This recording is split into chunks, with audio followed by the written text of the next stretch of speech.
Dockers at 3 big ports have staged protests at the requirement for all Italian workers to show a COVID pass. The green pass shows whether you have had the COVID vaccine, recovered from it, or had a negative test. It became mandatory for all workplaces on Friday. About 6,000 workers went on strike outside Trieste port, a maritime gateway for northern Italy, Germany, Austria, and Central Europe.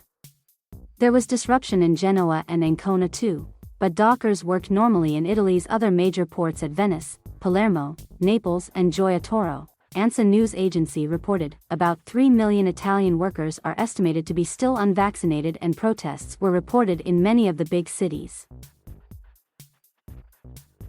The move to make the COVID pass compulsory for workers is among the world's toughest anti-COVID measures. A worker without a green pass risks being suspended without pay and may be fined up to €1,500. The pass, introduced in June, was already required for teachers and other school workers, for access to bars and restaurants, and for leisure venues such as cinemas and football stadiums.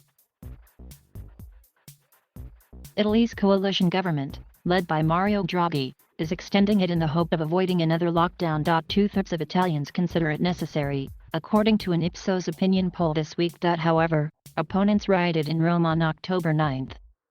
The far-right Forza Nuova party led violent protesters who vandalized the CGIL trade union building in Rome, during clashes with police. Overall, more than 85% of Italians aged over 12 have had at least one jab, and officials said a further 1.2 million vaccinations had been carried out in the past week. It is time to stop the economy, which is perhaps the only way we can show this government that many people are struggling, port workers spokesman Stefano Puzzer told Rai TV. We will carry on until the green pass goes.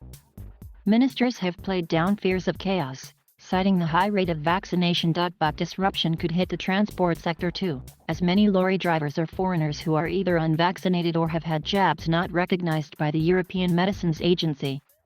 Umberto Ruggiero of Italy's Logistics Association said 30% to 40% of staff might not show up. He spoke of a perfect storm, with the sector already suffering from chronic understaffing. Dock workers in Trieste had offered to call off their action if the government delayed making the green pass obligatory until the end of October, but that was rejected by Rome. Business lobby group Confindustria strongly supports the green pass. Italy was the first European country to suffer a healthcare crisis in the pandemic, and has had more than 130,000 COVID deaths. There are fears that Italy's pharmacies may not cope with the pressure of providing many more COVID tests under the new regime. Unions failed to secure free tests for workers, something also demanded by Matteo Salvini's Nationalist League, which is in the government. The League's Luca Zaia, governor of the heavily industrialized Veneto region in the northeast, warned that we will not be able to grant a swab every 48 hours to all the unvaccinated. The business people I am in contact with are extremely worried, he said. Thank you for watching. Please subscribe.